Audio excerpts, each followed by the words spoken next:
Hey everybody, welcome to TREM 3841, Elements of Multimedia Design and Production. My name is John Janone, and I'll be your instructor for this course. I'm very excited. This is one of my favorite courses to teach. It really goes deeply into the stuff that I'm super interested in, and I hope that you'll get a lot out of it.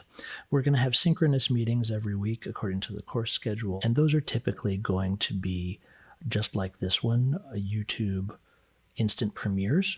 Also, I have office hours. There'll be voice chat, office hours on the Discord server. But really, you can contact me and set up a meeting anytime. I want to be extremely available to you and give you all the support you need to really have a great experience in this course.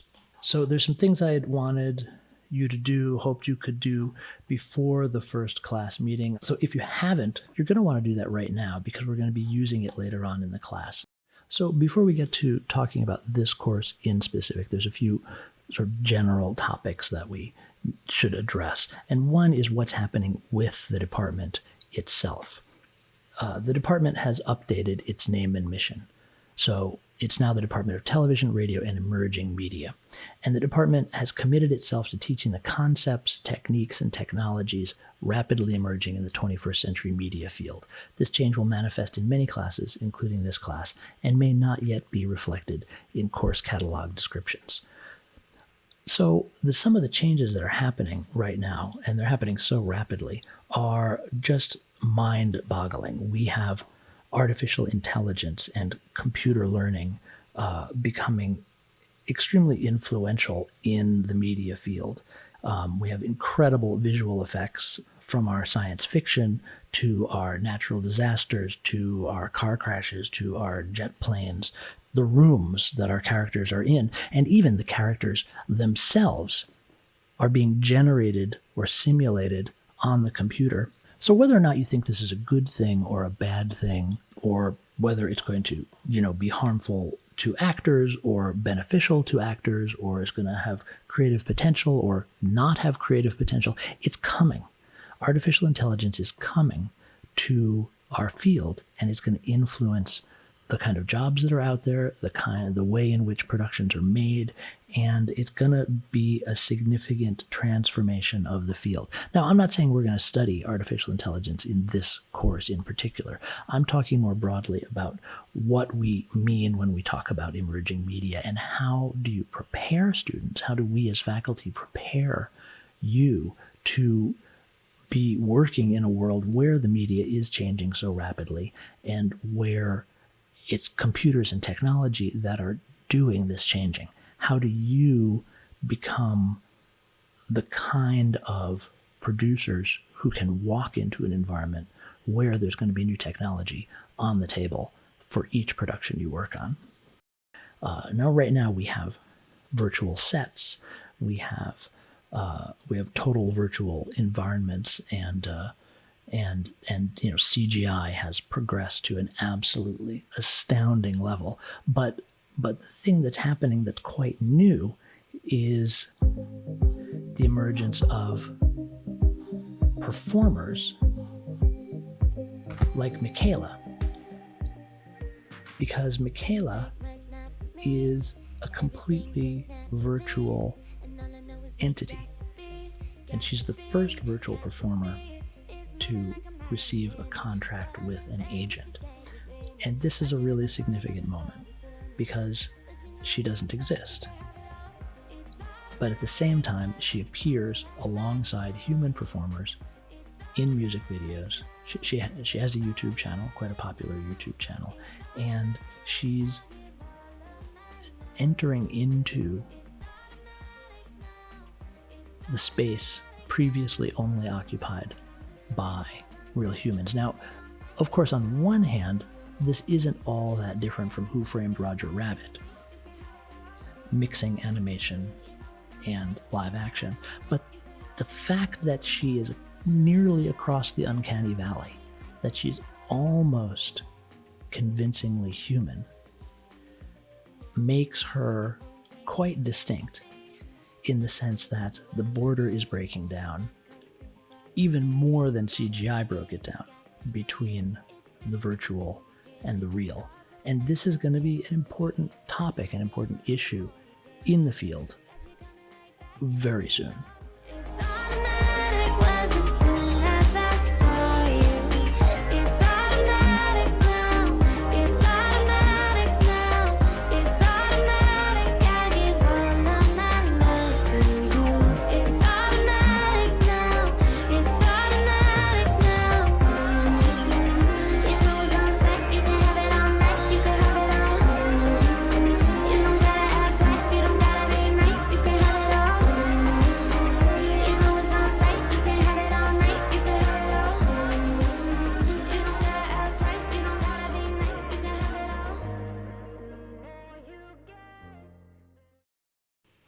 So one of the basic requirements of this course and all production courses in television, radio, and emerging media is computer and internet literacy.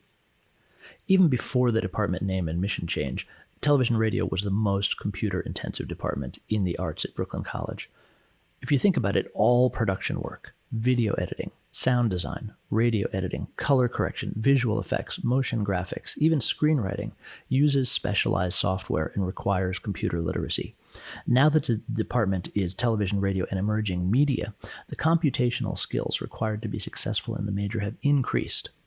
So computer literacy is required for this and all television, radio, and emerging media production courses, including but not limited to knowing how to install software on your computer, managing files and folders so that you know where all your files are and they're organized in a comprehensible way, compression and decompression of files and folders so that you can create a zip archive of files, file transfer and cloud services so you can move those files around and share them with other people, effective use of search engines, almost any question of a general nature that you would like answered about using technology, you can find through some simple internet searches, and I give you some examples of that below. Taking screenshots and making screen recordings, again, you should know how to do this on your computer, on your platform. And if you don't know, it's something you can use search engines to look up. And then using online tools such as Blackboard, which will be central to this course, Discord, also central to this course, YouTube, where most of the course materials will be posted, Vimeo, SoundCloud, etc. So it's important to note that this course does not teach these basic skills. It requires them as a starting place. So if you do not feel confident in basic computing, this may not be an appropriate course for you, and you may wish to schedule a meeting with an advisor to see if a computationally intensive major, such as television, radio, and emerging media, is right for you. If you have basic competency in these areas but want to improve your skills or fill gaps in your knowledge while taking the course, you may do so. The information is easily available on the internet. These internet searches will produce useful results. If you don't know how to manage files and folders, you can Google file and folder management in Windows 10 if Windows 10 is what you're using. Or if you're on a Mac and you don't know how to make a zip archive, you can Google, how do I make a zip archive Mac? Or if you don't know how to join a Discord server, Google, how do I join a Discord server? And I've tried all these searches and they produce extremely useful results. So that sort of thing is really a basic starting point for the class. And as I say, if you don't have that fully, you can probably, this course could help you get to that level of computer literacy. But if you don't have it at all, you really do need to question whether, such a technologically intensive major as television, radio, and emerging media is how you want to be spending your time. And I will, just as a sidebar to that, I've had students say to me, well, the reason I'm interested in television, radio, and emerging media is because I want to be an on-screen personality, want to be a newscaster or a talk show host. And I say, this is not that major. We do not have a single faculty member that teaches courses in that area or that has that kind of expertise. The theater department does. And theater would be an excellent choice for that. If you want to be an on-screen person, I would strongly recommend you to consider a theater major, because even the one course that we do offer, acting for the camera, that has some relevance to that area of interest, is cross-listed with the theater department and is taught by a member of the theater faculty. That really is the department that has the faculty and offers the courses that will be most beneficial to you. So this course is going to be conducted in a fully online format with no in-person meetings. Blackboard and YouTube are the primary platforms for course delivery, and we'll use Discord for chat. We may use other online platforms as well. Discord is going to be your primary means of communication with me. And this is one of the things I like the most about the online and hybrid teaching format, is how much we will communicate in the written form. Because I believe that at a fundamental level, all university classes are classes in writing. Every course should be in some way writing intensive. And one of the ways in which this course is in the regularity and density of our written communication with each other. But we can talk also, because office hours will be held on the Discord voice chat.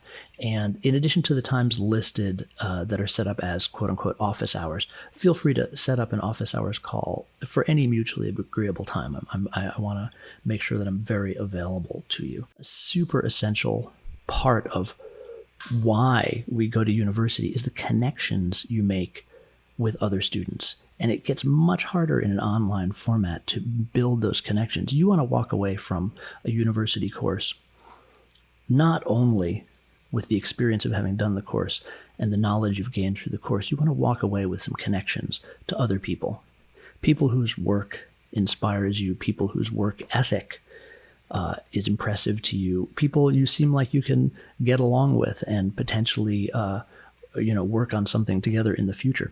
This is where opportunities come from. This is where a lot of jobs, probably most jobs, come from, is someone you know. And university study is a great time to get to know people, and not just get to know them, but get to know how they think and how they work. So this is one of the many reasons that we have an active discussion forum. The course has synchronous and asynchronous components. And the synchronous components are not going to be, as I mentioned before, two-way communication synchronous components like Zoom. They're going to be like this: YouTube Instant Premiere videos, video tutorials with real-time assistance. So you could be doing a tutorial, but know that I am available on Discord to be helping you if you have a question or get stuck with something. Also homework with real-time assistance. So during the synchronous class time, you may be doing homework, but I will be available to you via Discord. And then you'd submit that work via Blackboard. And also we're going to have quizzes, which will be delivered also in the Instant Premiere format collected on Blackboard. And also we may do synchronous readings, meaning I will give a reading assignment and give you a certain amount of time to do the reading, or I may record the reading as audio, and then we'll have some sort of activity immediately after the reading that's based on you having just completed it. And also when we watch and listen to things, that will be part of the synchronous component of the course. But there's also asynchronous components, and these are the assignments that will have a deadline. These will typically be submitted on Blackboard. So they're going to be tutorials, technical tutorials, that you will do on your own time at your own pace, and then submit those on Blackboard. And those will be on the YouTube channel. There'll certainly be homework that you can do at your own pace and submit on Blackboard. And of course, there are going to be the course projects. So the course projects will be completed on your own time and submitted on Blackboard. And then also, part of the coursework is exploring and getting inspired. You have to go out there and listen to things. Engaging with the course material also means engaging with the world of creative producers who are doing this kind of work. And, I'm going to guide you to a lot of that stuff, but also it is part of your work to be looking, be exploring, be finding artists who you think are doing important things and who are inspirational to you. And also finding artists who are new to you and a surprise to you, and kind of are approaching things in a different way or a way you never thought of. So that's going to be a component of this class as well. So what is this course? What is multimedia production about? That's actually a complicated question. No single semester course can cover the vast discipline of multimedia, nor even a meaningful part of it. So what this course attempts to do instead is provide an approach to multimedia that will impart a broad-based understanding that is applicable across a wide range of multimedia production situations. So I chose an angle on multimedia that, rather than being important in and of itself, teaches you as much as possible about the broader field of multimedia, and that's generative 3D animation in a node-based multimedia environment.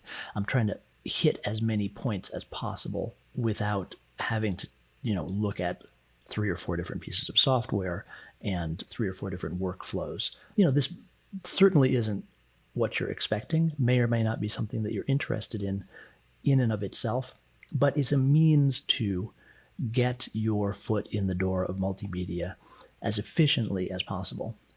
One of the reasons we're choosing node-based multimedia is also as an ease of entry while still maintaining as robust as possible a learning situation. So just to talk a little bit more about node-based multimedia. So distinct from code-based multimedia programming and layer timeline-based applications, node-based multimedia environments allow for complex interrelations and interactivity that are difficult to achieve in layer-based multimedia and hard for non-programmers to read and unpack in code-based multimedia. So let me take a little step back and talk about what these different multimedia formats are. So layer timeline-based applications are the most common platforms out there. And for instance, this very tutorial is made in Adobe Premiere Pro. And this is a layer timeline-based multimedia environment. Now, you may say, well, it's not multimedia, it's video editing. But video editing is multimedia. I mean, it has the possibility of image, sound, text, graphics. It's a rich multimedia environment, even though we don't necessarily think of it that way. And part of the reason we don't think of it that way is because it is in a layer timeline paradigm, which really limits its flexibility in terms of doing other things besides editing video. So when I say layer timeline, these are the layers, the stacks. On the top here, we have video 1, video 2, video 3. These are the stacked video layers. And down here, we have audio 1, audio 2. These are the stacked audio layers. And things that are at the same point happen at the same time. And then the timeline nature is time moves from left to right. So as I hit play on this, now we owe them 100 keys of refined coaxium. Right. The playback head is moving from the left to the right. So things on the left are earlier, things on the right are later. And then each layer has multiple controls related to it. So here we see that I've applied a denoise, a dynamics processor, and an automatic click remover to my audio track. So that's the layer timeline-based paradigm. We're not using that this semester. So the other thing I'm talking about here is code-based multimedia programming. And there are many, many examples of that. One example is the language processing. So you can see here's a simple processing sketch that's following the motion of my mouse. And these two squares are interactively responding to the position of the mouse on the screen. And this is made with these lines of code. These lines of code produce this interactive situation. So this has a much greater potential for flexibility and interactivity than Premiere, but it requires code. And this is one of the things that I really want to avoid in this class, in part because I have taught this class using code in the past, and it's not effective for all students. If you don't have any background in coding, if you haven't taken a computer science class, or you didn't do some coding in high school, it's really hard to break into this kind of thinking in the course of a single semester, while also trying to be creative, while also trying to make stuff that you're interested in. So while code-based multimedia is extremely powerful, flexible, super interesting, and as I say, the course has been taught with coding in the past, both in processing and in a language called Lua, it's not the best approach because it really will alienate some of you and make it much harder for you. So we're not going to take a code-based approach. In fact, we're going to strictly have a no coding semester. Most environments you can't get very far before some coding is required, but we're going to use one this semester where you can work creatively for years in the environment without needing to write a single line of code. There's nothing wrong with code, and you may very well, particularly if you're in the journalism field, end up doing some coding as part of your work, because data visualization is an important part of journalism and the language. R is a coded multimedia environment for data visualization that really most journalists will need to use at some point. But for now, we get to have a semester of doing multimedia with no code. So we're in a node-based environment. What does that mean? The node-based approach is essentially making a functional flowchart. You draw a picture of what you want the computer to do, and the computer does it. I'll just show you a very simple example in Houdini, which is one of the most important node-based multimedia environments in the film and television industry right now. It does 3D modeling and animation, visual effects, compositing, simulations, very notably crowd simulations. Very often when you see a crowd scene in a film, only a few of the actors in the crowd are actual human beings, and the remainder are a crowd simulation. And Houdini is one of the primary tools for doing simulations like that. So let's just take a look quickly in Houdini. So here I have a box in a 3D world, and here I have the node that creates that box. So if I want to create another object in my world, I can go up to the toolbar, grab it, and I can decide which one I want to render, the box or the torus. Or I can drop down a merge node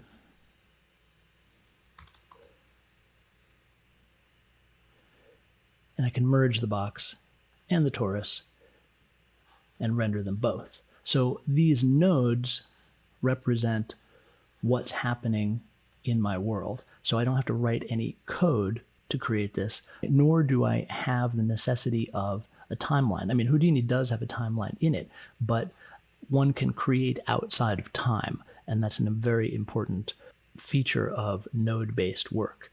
And of course, there's many, many nodes that do an extremely wide variety of things.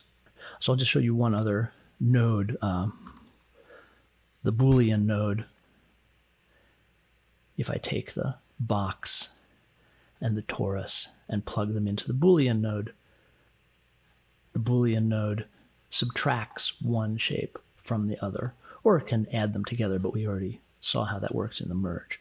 So this is the node-based approach, and you can think of it as a flow of information. The description of the box is flowing into the left input of the Boolean, the description of the torus is flowing into the right input of the Boolean, and the Boolean's acting on those inputs and doing something to them. And the blue mark here means we're looking at the output of the Boolean operation. So this is node-based multimedia, and it is extremely prevalent. Here's just a few important environments that are node-based. Houdini, which I just pointed out, which is really a majorly important piece of software in the film and television industry. But then Touch Designer, it's another node-based environment that's related to Houdini in some ways. Touch Designer is for live projections at concerts and live events. So that's a side of multimedia that deals with real-time interaction. And Touch Designer looks like this. Here's the same setup in Touch Designer that we just saw in Houdini. We have a cube and a torus, and we feed them both into this Boolean, and the Boolean subtracts one shape from the other. Isadora is also a live environment that's used for video projection and interactivity in dance, but it's used a lot in live theater as well now. And Isadora looks like this. It's a node-based environment where each node performs a function and you connect the nodes together to instruct the computer in how you want those functions to flow one into the other. FearFow, or VVVV, is another real-time graphical environment that is very popular. And FearFow looks like this, where the nodes are connected together. So this FearFow patch right here is what's creating this tree fractal. CablesGL, which is a great tool for creating web-based interactive multimedia, is also node-based. So here's how CablesGL works. There's a main loop, and you can add nodes to it. So for instance, I can add a material to my main loop. I connect them together, and then I can apply that material to, say, a sphere. So I add a sphere, connect it, and then that sphere is now drawn in my window. And so I've just created, and this is inside a web browser. You can see I'm inside the Vivaldi web browser right now. And this is under the hood, this is code-based in that you can look inside each of these nodes and see the code, but you don't have to interact with this code. So this is actually a really nice thing about CablesGL, is it's both node-based and code-based. This code is actually the code that's inside of the material, the Lambert material that I've applied to this sphere here. And this course could be taught in Cables.gl, and perhaps another version of it will be, but it's still, Cables.gl is still in development. But like I say, you might want to go to Cables.gl and create an account and just play around a little bit in Cables, because it's super fun and easy. And then the nice thing is the output is web-based. So Blueprints is a node-based environment for game interactivity in the game engine Unreal. And actually, both of the major game engines for game development now have node-based game logic systems. But Unreal Engine has had the Blueprint system for considerably longer. This is an example of the Blueprints node-based game logic system in Unreal Engine, where each of these nodes relates to some event in the game. Grasshopper 3D is for 3D modeling inside the Rhinoceros 3D environment, and this is actually being taught here at Brooklyn College in the art department. Reactor is for creating sound synthesizers and musical instruments in software. And Reactor, again, is an extremely deep language that has many, many layers. So here we're seeing one layer of Reactor that's a fairly high-level layer, meaning we're connecting together larger chunks of nodes to create a functional synthesizer. So here's the control panel of that synthesizer, and then here's the way the elements of the synthesizer are connected together to create the sound. But the interesting thing about Reactor is inside each of these is another set of nodes that creates what it does. And inside each one of those nodes, there are more nodes, and it's nodes all the way down. So unlike Cables.gl, where there's code eventually under the hood, in Reactor, it's nodes and then subnodes and then subnodes and then subnodes, all the way down to an extremely fine-grained level.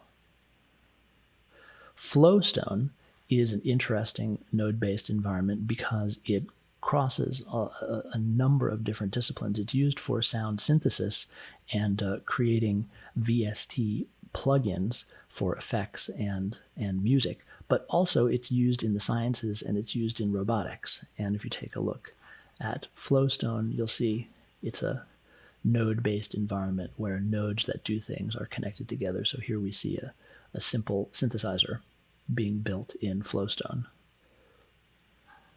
DaVinci Resolve is mostly a layer timeline-based application. It's a video editing, but it's also a very important tool in the film and television industry for grading and color correction. And the portion of it that does the grading and the color correction is node-based. So here is a shot being color corrected in DaVinci Resolve. And these are the nodes that are instructing the software how the path of the image is being processed through multiple color correction and grading nodes. In this course, we're going to be looking at a node-based system called Max, and you've already downloaded that and have it running on your computer. And we're using Max for a couple of reasons.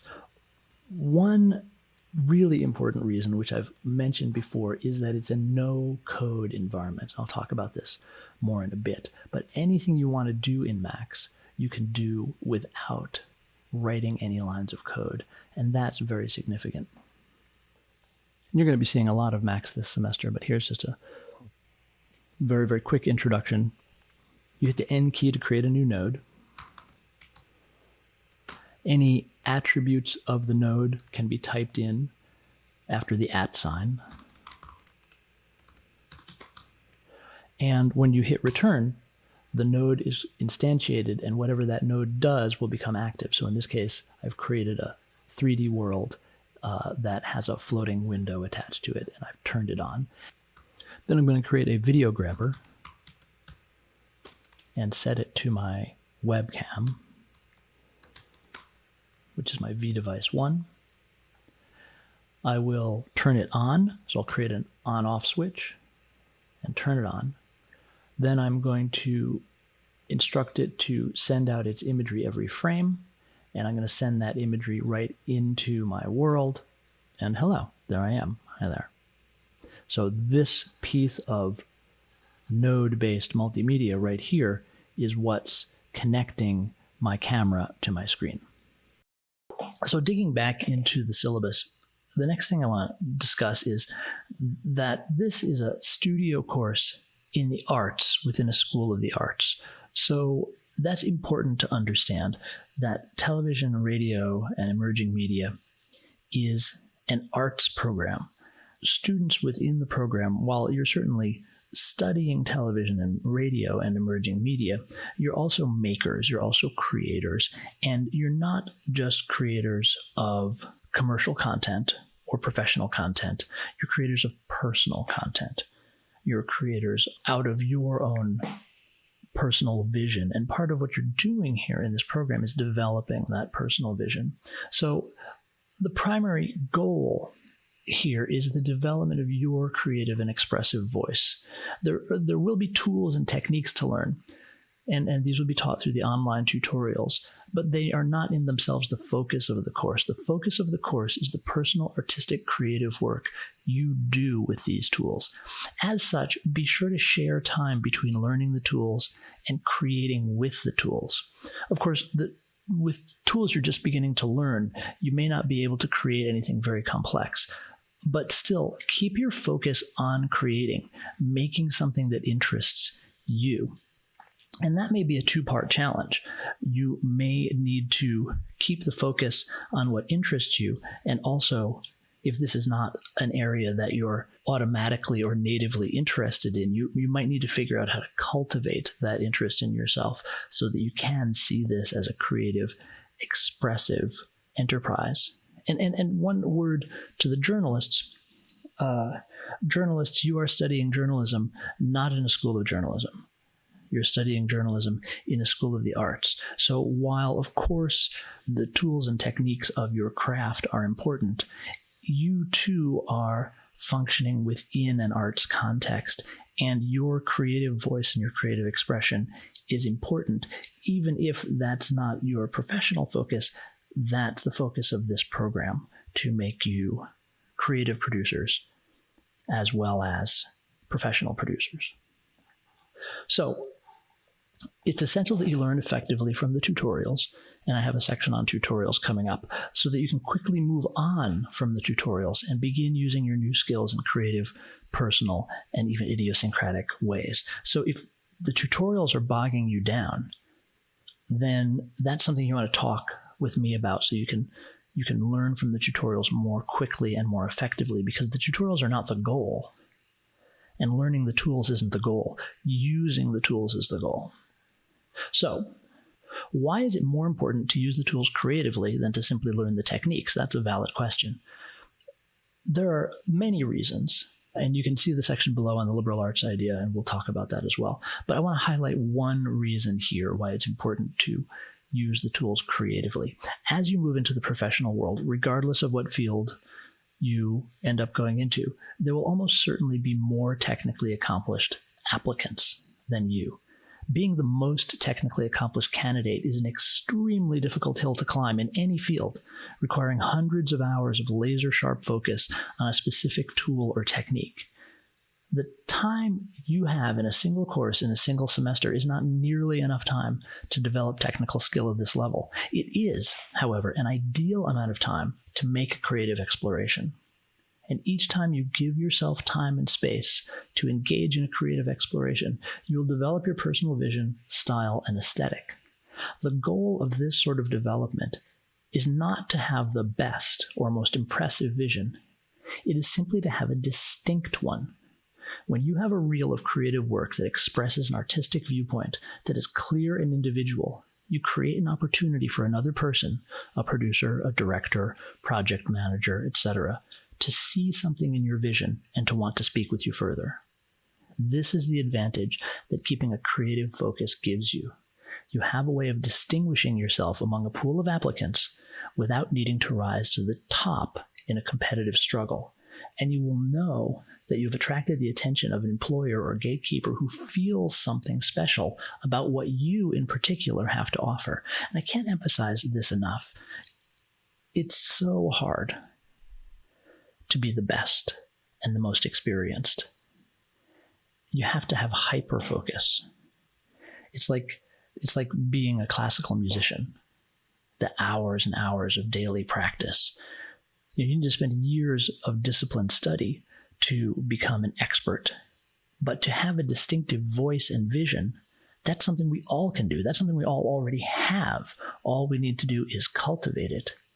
And then you're not trying to be the best at anything. You're just trying to be a clearer, more articulated version of yourself. And that, seems like a much better goal than to try to claw one's way to the top. Now, of course, one of the great things about university is every course has a different viewpoint, every professor has a different opinion, and this is just my opinion and I'm voicing it, but it's the opinion, I think, that's also behind choosing to study the arts and majoring in an arts program such as this, is that you too believe that developing your creative voice, developing your personal voice is actually one of the significant goals of university study. But there are the technical tools to learn, and so it's very important to use the online tutorials effectively. And this is not just about this class. This is a much bigger issue, because learning from tutorials is now, and has been for several years, an essential professional skill. With the combination of remote work, online learning, and the proliferation of online tutorials for an incredible variety of tasks and tools, it is likely that you will do the majority of your learning from tutorials as soon as you enter the professional world. Probably all of your learning. Almost all professional training is now done through online tutorials. And I hear from a lot of students, I'm not good at learning from tutorials. This class gives you a great opportunity to change that. So many students do not have experience learning from tutorials. Very few classes teach learning from tutorials as a skill in itself. This class does, and thus is an excellent way to get this essential experience. For some students, simply developing the skill set of learning quickly and effectively from tutorials could be the most important outcome of this class in terms of what's going to be most useful to you professionally.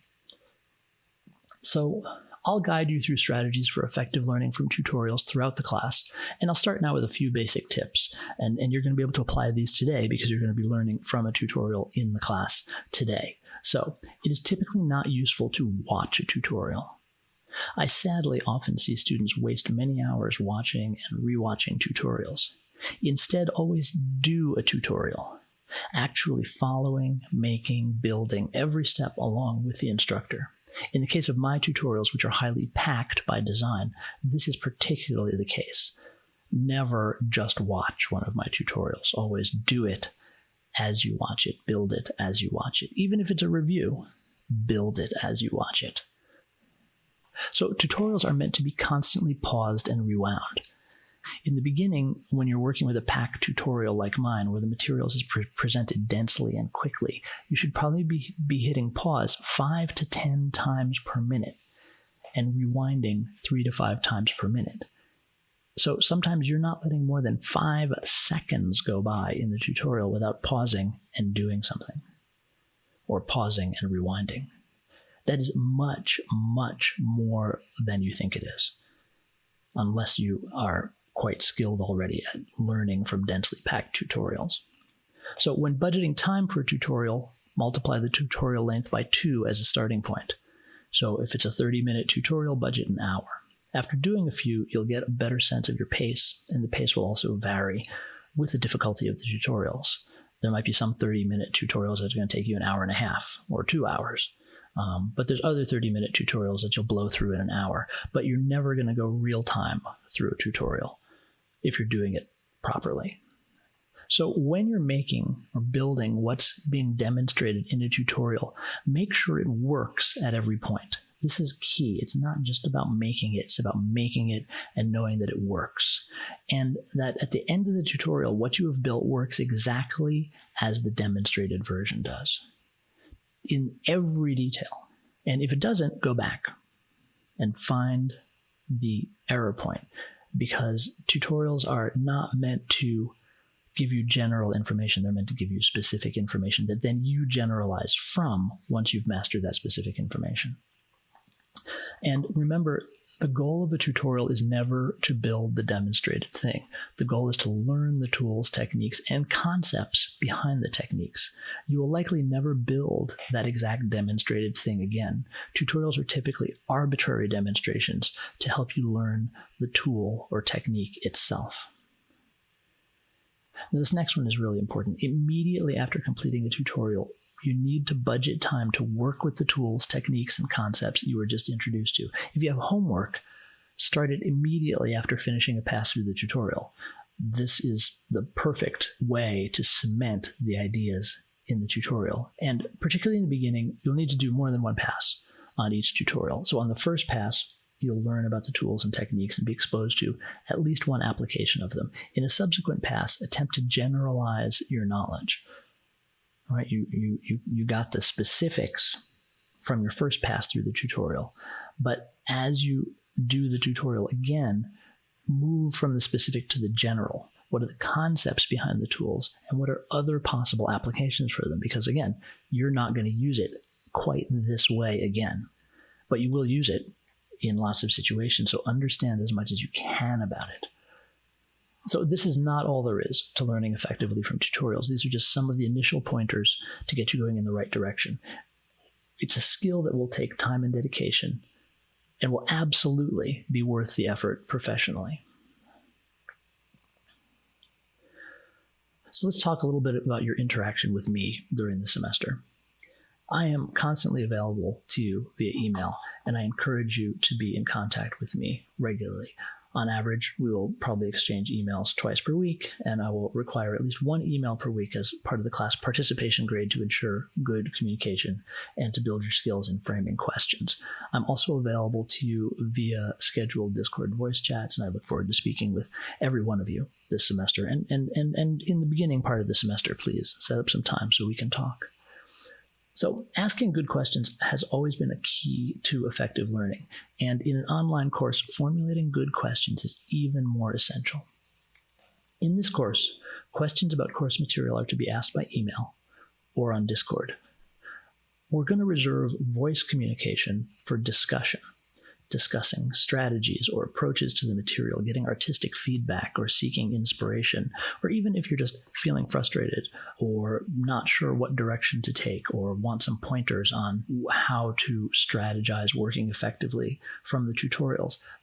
That's great stuff, but if you have technical questions, they're going to be in a written form by email or by Discord text chat. One of the reasons for this is to build skill in formulating good questions. Like learning from tutorials, asking good, effective questions is a learnable skill and an essential professional tool. So, this is also going to be an ongoing discussion, but what is a good question? Well, for the purposes of this course, there's 4 parts to a good question. The question clearly articulates the issue, including any necessary context. It gives a concrete example, whenever possible, that illustrates the issue. It details what approaches have already been tried to address the issue and why it seemed they might address the issue. And this one is really important. Don't ask a question until you've tried to answer it yourself. And when you ask the question, be specific about what you tried, how you tried, because often that information is more important than the question itself in helping me understand what information you need. And give a concrete example of at least one approach you've already tried. So asking a question should never just be an expression of not understanding. Before sending the email, figure out specifically what you do not understand and think about how best to express that clearly and specifically with an example if you can. And then also, before sending the email, evaluate your own attempts to address the issue yourself. What steps have you taken on your own specifically? Include these in your email with an example of what you've tried. The answer to a well-formed question will usually not be simple. It will provide information as well as direction to further explore in order to assure or deepen understanding of the issue. So asking a well-formed question is also inviting more work for you. When you formulate your questions, be sure to set aside time to actually explore the answers. So when doing anything besides the most basic work with computers, you eventually run into math. Why? Because computers are only capable of one thing, math. Every image we see on a computer display, every sound we hear, every printed page is encoded in the computer as numbers. While very simple software sometimes succeeds in hiding this numeric basis of computing, anyone wishing to move beyond the absolute basics of sound or multimedia will need to confront the wholly numeric basis of the computer as a tool. The good news here is you don't have to do any of the math. The computer is vastly better at math than we are, and since math is its only true language, it doesn't balk at even the most complex calculation. But every time you instruct a computer, you're giving instructions about doing math. And once you begin working beyond the most basic level in sound or multimedia, you'll need to know something about the kind of mathematical instructions you're giving. Again, good news. This is often very simple. Usually, it is as easy as knowing when to have the computer add, subtract, multiply, or divide, and if a series of operations is required, knowing which to do first. In other words, you need to be fluent in elementary school math concepts, the same math you use to understand your finances, do home improvement projects, cook and bake, follow sports, plan travel, etc. Also, it's often about knowing the limits of ranges or relationships of numbers. Here's 2 simple examples. The instantaneous amplitude of a digital sound, so the volume of that sound at any given moment in time, is represented in the computer by a number between -1 and 1. So this is an important piece of information. When you're dealing with the volume of a sound, it's got to be represented by a number between -1 and 1. There is no 2. There is no -2. So there's certain math you can't do. For instance, you can't add 3 to the volume of a sound. If you do, you're pushing it out of the legal range. By the same logic, you probably can't multiply it by 100. Unless it's extremely, extremely quiet sound, multiplying it by 100 is going to push it out of that range of -1 to 1. And you'll be using numbers that have no meaning. But, for instance, the average amplitude of a digital sound is represented by a number between 0, silence, and 1, maximum possible volume. So average volume and instantaneous volume have different numeric ranges. This is stuff that you've got to be able to work with and manipulate in this class. This is the kind of math that's required. It's not really math as much as mathematical thinking. Here's another example. Sound is also measured in decibels. So in addition to being measured in this numeric -1 to 1 range, there's also this measurement called decibels.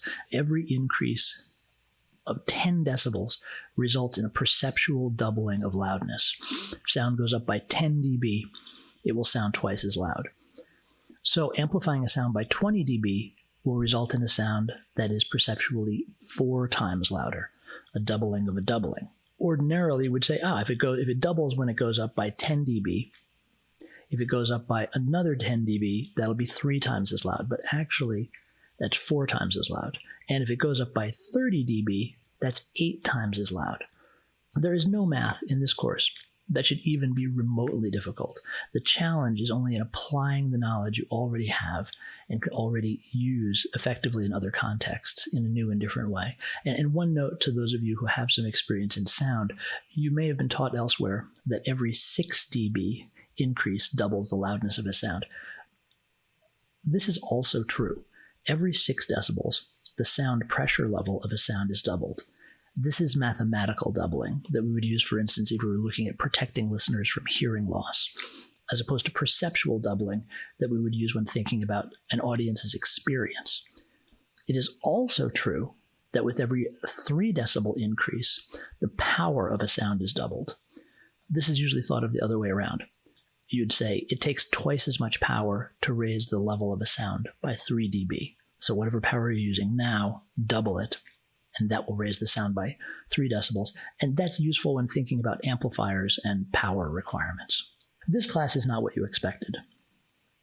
If you did not contact me before the semester started, I'm quite confident that this course will not be what you expected. College classes are not objective. There's a personal viewpoint to each course. This is not necessarily the instructor's viewpoint. For instance, in a class with a textbook, the viewpoint is probably that of the textbook's author. In a class on a particular artist or thinker, certainly it is that artist or thinker's viewpoint that drives the class, although certainly the instructor's views on the artist or thinker will also be important. In a studio art class such as this, you have my viewpoint as an artist and professional driving the class. Thus, what you are getting is my current, personal, individual take on the material as a stepping-off point and inspiration for your own creative explorations. Thus, without contacting me before the semester, there's no way you could have known what to expect. This is compounded by the fact that the television, radio, and emerging media department is changing, and this course is one of those at the forefront of the change. The department's new emphasis on emerging media is causing a shift in the emphasis of many courses, and since emerging media is my field of specialty, the change is quite present in my courses in particular. Lynda.com and what you don't need to pay for anymore. With a Brooklyn Public Library account or a New York Public Library account, incredible free Lynda.com tutorials are available for all major professional tools via the library web portal. Not the Brooklyn College Library web portal, the Brooklyn Public Library or New York Public Library web portal. It has never been easier and totally free to learn Photoshop, Pro Tools, Illustrator, After Effects, Premiere, Audition, etc. There is no longer a reason for you to pay college tuition to learn these tools. This is a good thing, in that it relieves college classes from needing to provide training in packaged software tools, which is neither an effective use of university class time nor student tuition dollars. The fact that these resources are available online at no cost means that college classes, and particularly liberal arts-focused curricula, can spend more time on the liberal arts and creative aspects of their mission. So definitely, if you don't have a library card, get a library card, and just know that you have amazing professional instructors and hundreds of hours of tutorials on an incredibly wide range of tools and techniques that can be very useful to you professionally. Time commitment for the course. The general formula for university study is plan 2 hours of non-synchronous work for each credit hour. So since this class is a 3-credit, 5-contact hour course, you should expect to spend 6 hours per week on this class in addition to our synchronous meeting. Some weeks you might spend more, some weeks you might spend less. This is just a quick review of the liberal arts idea. Brooklyn College is a liberal arts institution, and television, radio, and emerging media is a department with a particularly purist approach to the liberal arts mission. In other words, it is distinctly not professional training. The goal of a liberal arts department is to, through a subject matter, train the mind in domains such as critical and analytical thinking, rapid, effective comprehension of novel ideas, developing a clear and convincing writing style, problem solving, creativity and expression, developing intuition, framing ideas in cultural, historical, ethical, epistemological, and theoretical contexts. There's nothing wrong, absolutely nothing wrong with professional or conservatory training. And these things are available within CUNY and even in certain departments at Brooklyn College. But it's important to recognize, if you have not yet, that you are not in such a program. The mission of this department is not to prepare you for a career in television, radio, or emerging media in the same way that the English department is not preparing you for a career in English, nor the history department for a career in history, etc. In TREM, we are studying television, radio, and emerging media as a means towards training the mind and perhaps the spirit. We, the faculty, are teaching to the liberal arts mission through the field that we work in and know best. This does not mean you can't go on to work in television, radio, or emerging media with a BA in TREM. By all means do. It's a fascinating and rapidly changing field. But the specific preparation offered by a liberal arts approach is intentionally broader. We want you to approach your future field or career, whatever it may be, with a set of mental tools and agility that could have been honed studying anything at all. From this perspective, how you study is vastly more important than what you study. As a case in point, I majored in philosophy and religion as an undergraduate. Not once did I think I would be a professional philosopher or a clergyman. I was drawn to philosophy and religion because, after trying several majors, I felt it placed the strongest emphasis on training the mind to understand and manipulate complex ideas, develop clear thinking and writing, and be exposed to the work of innovative thinkers whose ideas changed the world. And I enjoyed it, and I found the professors stimulating. I went on from there to work in television. I took a quick poll of friends who got degrees from liberal arts departments, and while some definitely continued in the field of their major, most did not. And here's a quick table. Majored in business administration, ended up in commercial video production. Majored in music, ended up as a filmmaker and DP. And you can look down the list. The fourth one down, majored in religion, worked for the NYPD, and then became a television producer. That's Amanda, who produced Law & Order Special Victims Unit.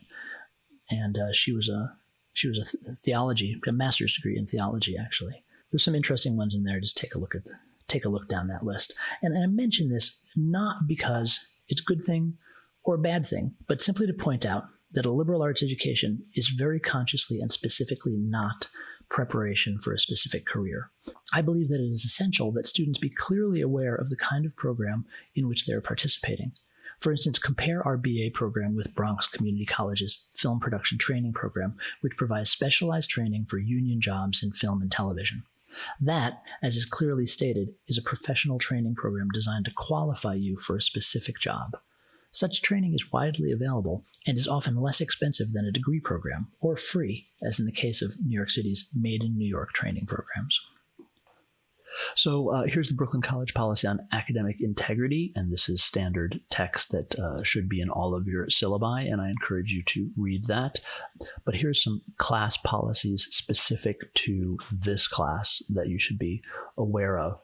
So in this class, your work must be independent and demonstrate your individual understanding. While it is okay to ask a friend or classmate for assistance in understanding something, you may not copy and paste or exactly copy any of their work and submit it as your own, nor have them do any work for you. Similarly, you may not copy and paste or exactly copy work from any other source. By the time you're done transforming any borrowed material into your own derivative work, it must substantially differ from the source. Even so, the source of any material you received from a classmate or any other source must be cited. If the work is online, you have to provide a functional link to the work. If the work is from a source that is not online, you must provide a copy of the work in addition to your derivative work. Failure to do so will be considered a breach of academic integrity, which will be reported as required by the college. Any breach of academic integrity, the one described here or any other, will result in a course grade of D-, regardless of any other grading factors. And part B of this is that material provided by me as part of tutorials, quizzes, demonstrations, for instance, image or sound files that I provide, may not be used in your own creative work. It's each student's responsibility to find or create the media used in their projects, except as specifically stated. Here's the college's statement from the Center for Student Disability Services, also standard in all syllabi. You should read that, as well as the student bereavement policy. So every course within a department fits into a structure of department objectives and partially fulfills those objectives through its own course objectives and anticipated outcomes. These sections refer to how this course fits into the structure of the department. I encourage you to read it and let me know if you have any questions about it. Let's move on to the method of evaluation. So 25% of the grade will be for the synchronous assignments. These are projects that you complete or attempt to complete during our synchronous meeting times, and these will include quizzes and what would have been called in-class projects, and also homework that's assigned during the synchronous meeting so you can get started on it while I'm available to help you. Developing speed and confidence in your work is an important part of the synchronous assignments. You need to achieve a certain comfort level and fluency with the tools that allows you to work quickly and fluidly so that you can get past the technical hurdles and move on to the creative part of the project. Any missed synchronous assignments must be made up. There's a policy in the class of completion of all assignments. We'll get to that in a moment. Also, attendance is taken through the submission of synchronous assignments. So even if you've not completed the work or you feel you've done poorly on it, be sure to submit it in its incomplete form so that I give you credit for attendance, and then you can complete it and submit it later. Then 25% of the grade is for the 1-week projects and the homework. So this is work that will be assigned with a due date and submitted on Blackboard and completed on your own time. So the class participation grade consists of remaining in regular contact with me throughout the semester about assignments, projects, course progress, creative dialogue, and any other topics, as well as regularly asking well-formed questions. Also, there may be other class participation assignments throughout the semester that will be part of this 25% of the grade.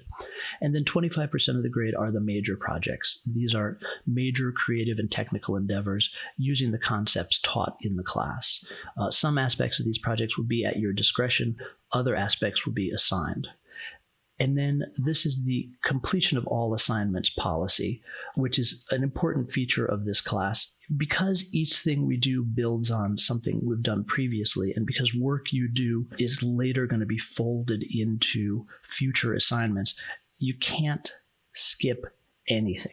Quizzes, homework, 1-week projects, work in progress, submissions, questions, all assignments of any type must be completed. And failure to complete all assignments just takes 20% off of your grade. Late work will be penalized 10% if it's late, plus an additional 10% per week late. But no matter how late it is, all coursework must be submitted. There's also a couple of maximum lateness conditions. So if you have 3 or more assignments that are more than 1 week late, or any assignment more than 3 weeks late, you get an automatic D in the course. Now, of course, that should never actually happen, because if you're in a situation where you have an assignment that's more than 3 weeks late, or you have 3 assignments that are more than 1 week late, you should drop the course. I mean, clearly you should drop the course. If you don't, and you choose for some reason to stay in the course, your grade will be automatically set to a D, and regardless of what else you submit over the course of the semester, that D will not change. Now, if you submit work in an incomplete form, that's fine. You'll receive a grade of 0.1 on Blackboard. And if you submit the work by the deadline, incomplete work will automatically be given a 24-hour extension without penalty. So if you submit it by the deadline, but it's not done, and you finish it within 24 hours, that will still count as submitted on time. However, if you submit incomplete work and don't submit the completed version within 24 hours, then it will be considered late. There'll be a 10% penalty plus 10% per additional week late. So attendance of the synchronous meetings is required. Please plan to miss no synchronous meetings. Do not schedule any work, doctor's appointments, or appointments of any type during the synchronous meetings. They will not be excused. The first absence from a synchronous meeting will deduct 5% from the final course grade. Subsequent absences from synchronous meetings will each deduct an additional 10% from the course grade. 3 absences will result in an unrecoverable grade of D in the course, regardless of any and all other grading factors, with an exception in the case of a documented medical emergency. Due to the importance of attending the synchronous sessions, absences are not excused except in the case of a medical emergency or religious observance. Work and job interviews are not excused absences. To petition for a medical absence to be excused, submit official documentation of a medical emergency and a signed letter from a person who is not a family member explaining the situation with contact information. Absence due to religious observance is excused per New York State education law. Absence on the first day of class is automatically excused and is not included in the 3 absence limit. So we've already touched on academic integrity, plagiarism, and cheating. A breach of academic integrity, plagiarism, or cheating will result in a final grade of D- in the class, regardless of projects submitted, projects not submitted, or any other grading factors. Also included in the syllabus is a rubric, which clarifies the categories of things that meet expectations, do not meet expectations, or exceed expectations. So if you want to know what the grading is based on, I suggest that you carefully look through this rubric. And at the end of the syllabus is the course schedule, which just shows the days on which we have synchronous meetings and a rough description of what's going to be happening on that day. However, this is going to be modified based on the pace at which the class as a whole is progressing, and updates will be posted to Blackboard. And that's the syllabus.